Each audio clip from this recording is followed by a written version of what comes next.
새벽 1시 문을 두드리는 소리. 폭우가 지붕을 두드리는 소리와 섞여 철문이 울렸다. 새벽 1시 13분 경기도 의정부 낡은 다세대 주택의 녹슨 문이 누군가의 주먹에 흔들렸다. 쿵쿵쿵. 규칙적이지 않았다. 절망이 문을 치는 소리는 리듬을 잃는다. 정숙은 침대에서 벌떡 일어났다. 62세의 몸은 반사적으로 움직였다. 30년 형사로 살았던 근육의 기억이었다. 복도를 달려 문을 열자 딸 사라가 비에 젖은 채로 서 있었다. 아니, 서 있다기보다는 문틀에 기댄 채 간신히 버티고 있었다. 엄마. 한 단어가 입술을 떠나자 사라는 그대로 무너졌다. 정숙이 팔로 받아냈다. 딸의 몸은 생각보다 가벼웠다. 결혼 전보다 5kg는 빠진 몸무게였다. 거실 불을 켜자 상처들이 드러났다. 왼쪽 눈은 자주빛으로 부어올라 제대로 뜨지 못했다. 입술은 갈라져 피가 턱까지 흘러내렸다. 티셔츠를 걷어 올리자 배에서 시작된 검푸른 멍이 옆구리까지 번져 있었다. 주먹이 지나간 궤적처럼 넓고 깊었다. 정숙은 말하지 않았다. 30년 형사 생활이 가르쳐준 것이 있다면 때로는 침묵이 가장 효율적인 행동이라는 것이었다. 냉장고에서 얼음을 꺼내 수건에 싸서 사라의 눈에 올려놓았다. 구급상자에서 소독약과 거즈를 꺼냈다. 응급실 가야 해. 엄마 괜찮아. 그냥 자고. 내가 물어본 게 아니야. 정숙의 목소리는 낮고 단단했다. 차에 사라를 태우고 가장 가까운 응급실로 향했다. 새벽 2시의 도로는 비어 있었다. 와이퍼가 빗물을 밀어내는 소리만 차 안을 채웠다.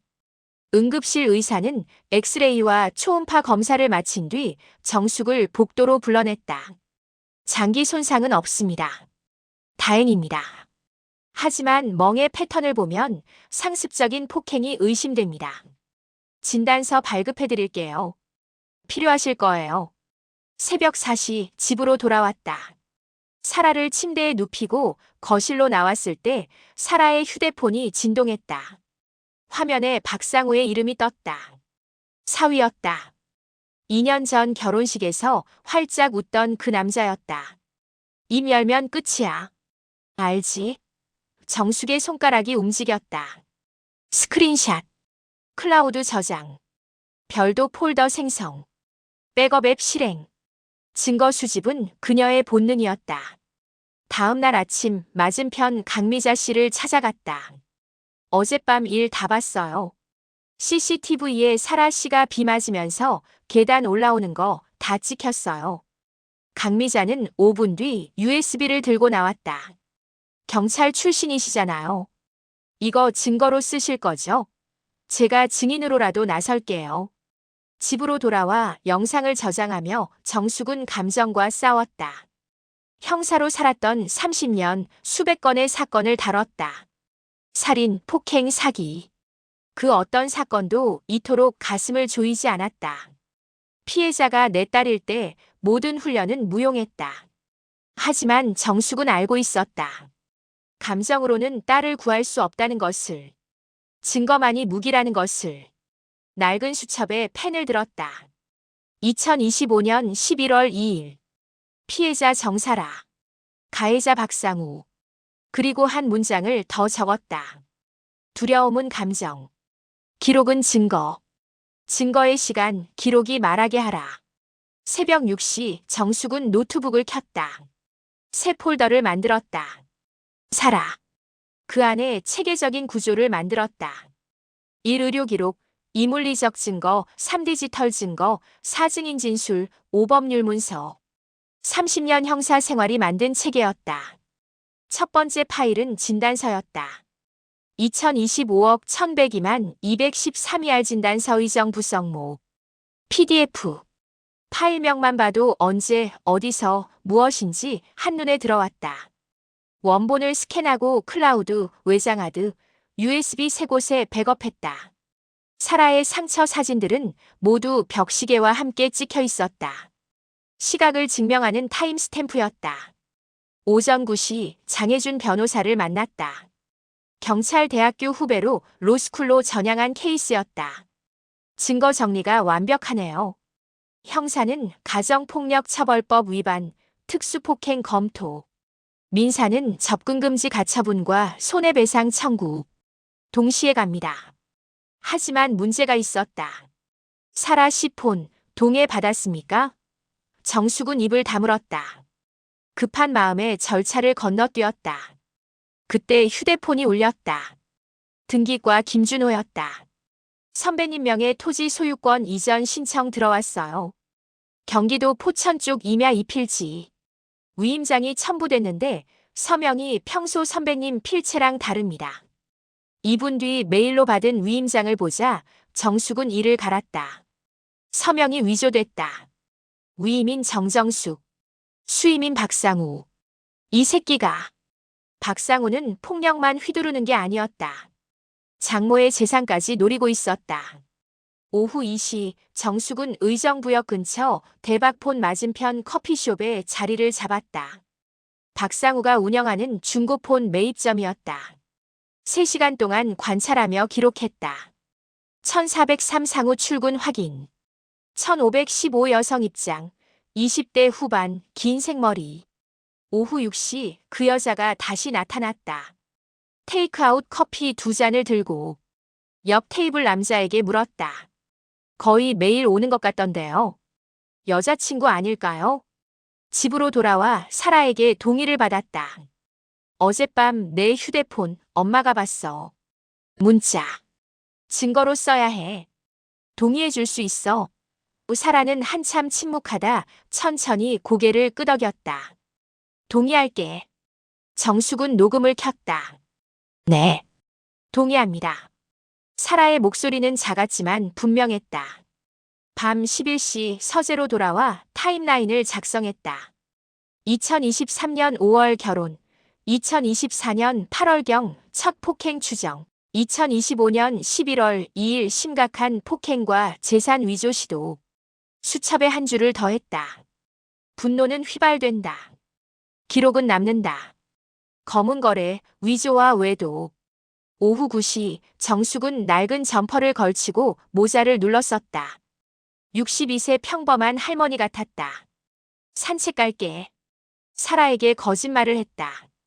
필요한 거짓말이었다. 대박폰 맞은편 폐업한 분식집 처마 아래 몸을 숨겼다. 형사 시절 장기 잠복대 쓰던 카메라를 꺼냈다. 캐논 EOS 망원 렌즈 장착. 오후 10시 17분 한다연이 나타났다. 긴 생머리, 검은 패딩, 높은 굿부츠. 점포 안으로 들어가자 박상우가 일어나 그녀를 맞았다. 손이 다연의 허리로 내려갔다. 클릭, 클릭, 클릭. 감정은 접었다. 지금 필요한 건 분노가 아니라 초점이었다. 오후 10시 42분 두 사람이 밖으로 나왔다. 50m 거리를 두고 따라갔다. 모텔 밀집 지역. 로얄 호텔 네온 사인 앞에서 멈췄다. 정숙은 망원 렌즈를 최대로 당겼다. 완벽한 구도. 네온 사인, 박상우와 한다연, 가게 입구 시계 2251 차량 번호판. 클릭. 시간, 장소, 인물이 한 프레임에 담겼다. 사진은 곧 움직이지 않는 증언이었다. 다음 날 한다연의 정보를 수집했다. SNS, 직장 이력 거주지. 금융권 지인에게 전화를 걸었다. 한다연 신용등급 최하위네요. 카드 연체 7건, 대부업체 채무 4곳. 총액이 3천만 원 넘어요. 경제적 종속 관계였다. 오후 5시 한다연의 집 앞에 섰다. 낡은 빌라 2층. 초인종을 눌렀다. 한다연 씨죠? 정숙은 명함을 꺼냈다. 정정숙 전 경찰청 강력계 경위. 다연의 얼굴이 굳었다. 박상우 씨 얘기예요. 가방에서 로얄 호텔 앞 사진을 꺼냈다. 다연의 얼굴이 하얗게 질렸다. 좁은 원룸 안. 책상 위에 빨간 독촉장들이 쌓여 있었다. 정숙은 위조된 위임장 사본을 꺼냈다. 지금 선택할 수 있어요. 가담자가 될 건지 협조자가 될 건지. 등기소 CCTV 캡처본을 보여줬다. 화면 속에 한다연이 서류를 제출하고 있었다. 한다연 씨, 당신 빚 3천만 원이죠? 박상우가 갚아준다고 했어요. 다연이 고개를 끄덕이며 울었다. 그 사람 안 갚아줘요. 제가 변호사 연결해 드릴게요. 빚 정리하세요. 그리고 진술서 써주세요. 다연은 한참 울다가 말했다. 써줄게요. 위임장, 상우가 가져왔어요. 당신 엄마가 동의했다고 했어요. 1시간 뒤 A사 3장의 진술서를 받았다. 다연에 잡힐 서명과 도장이 찍혀 있었다. 집으로 돌아오는 길 모르는 번호에서 전화가 왔다. 상우 형 친구요. 가정사 가지고 너무 오버하지 말라고. 사위 죽이기 오지게 하네. 정숙은 통화 기록을 캡처하고 대화 내용을 메모했다.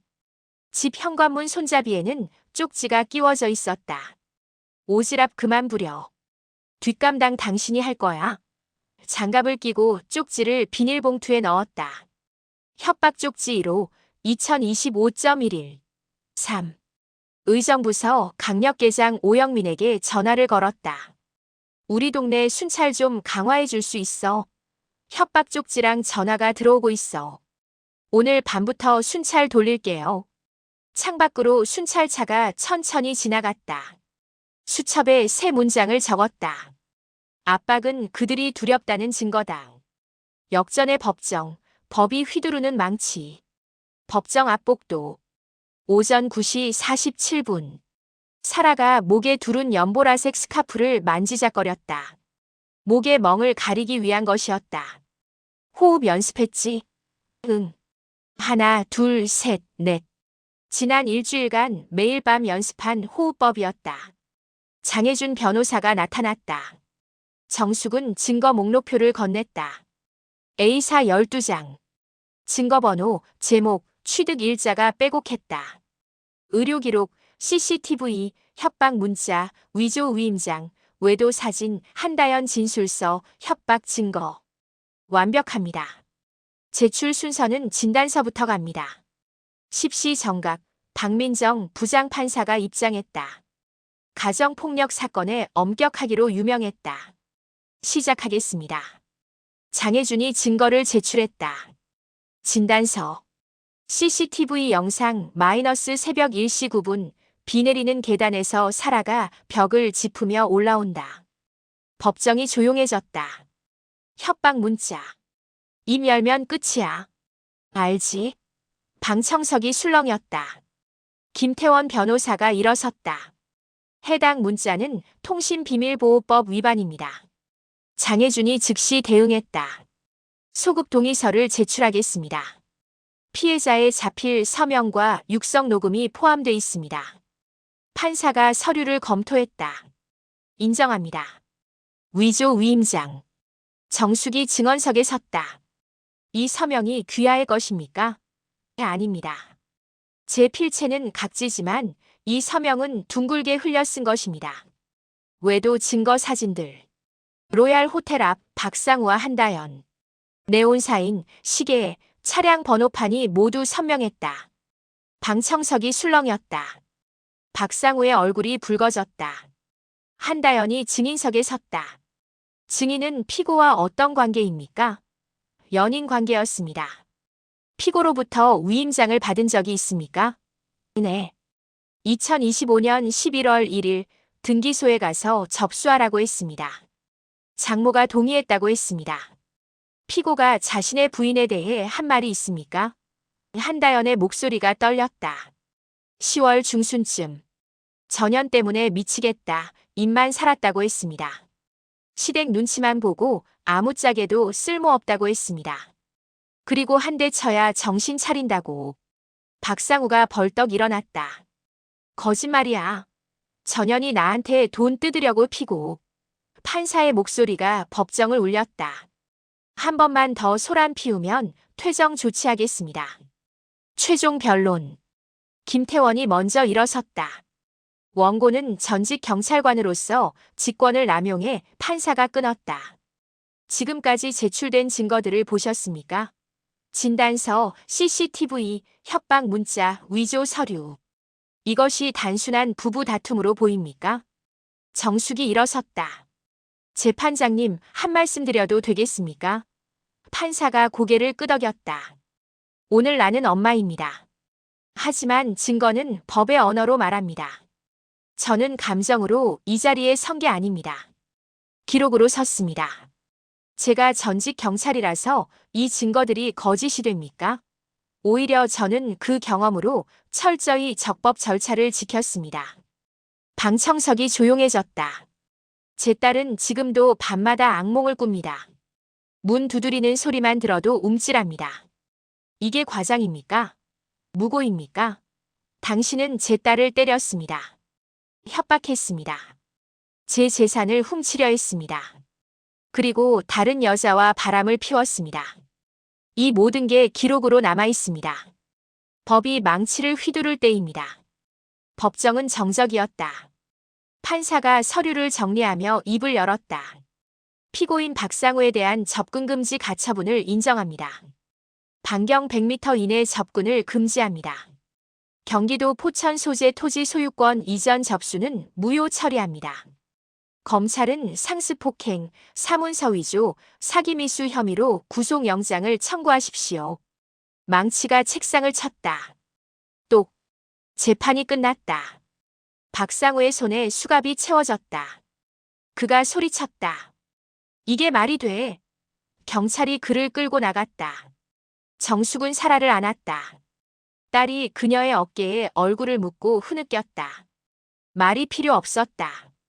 복도에서 기자들이 몰려들었다. 제 딸은 이제 안전합니다. 그것만으로 충분합니다. 온라인에서 사위 죽이기라는 루머가 있었는데요. 루머는 루머입니다. 법은 증거로 말합니다. 다음 날 언론에 정정 기사가 났다.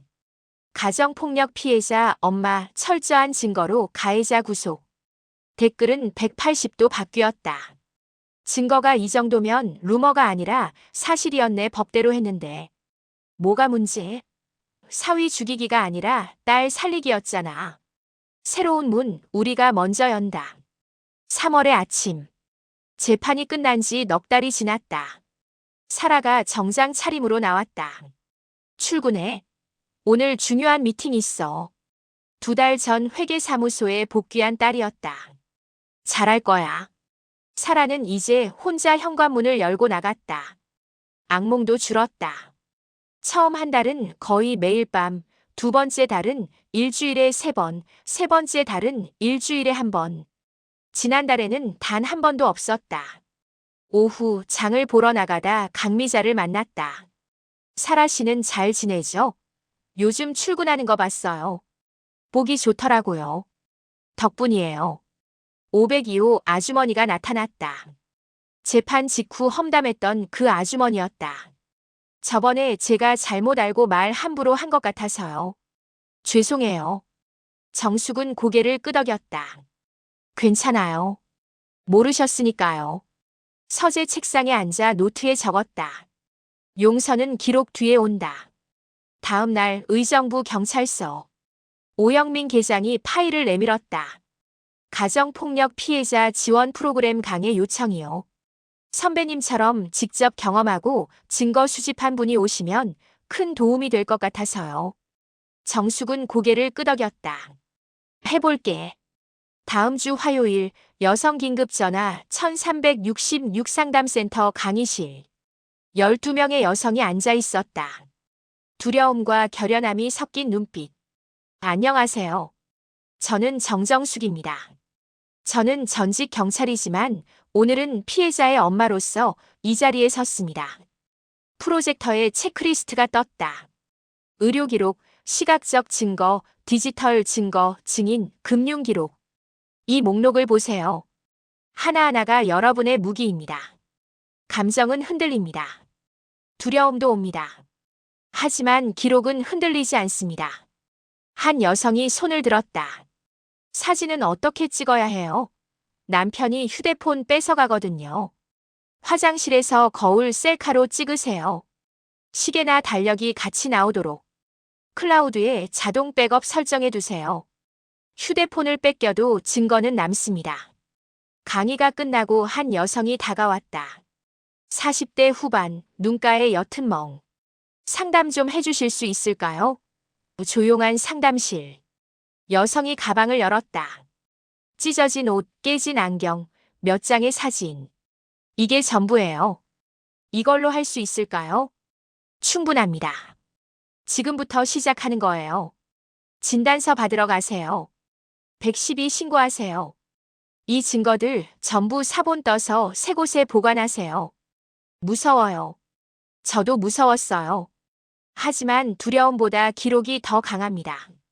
증거는 당신 편이에요. 정말 괜찮아질까요? 괜찮아집니다. 시간은 걸리지만 분명히 나아져요. 제 딸이 증거예요. 저녁 집으로 돌아오니 사라가 식탁을 차리고 있었다. 식탁 한가운데 유리병이 놓여 있었다. 노란 프리지어 한 다발. 은은한 향기가 거실을 채웠다. 퇴근길에 샀어. 봄이 왔으니까. 엄마, 나 요즘 좋아.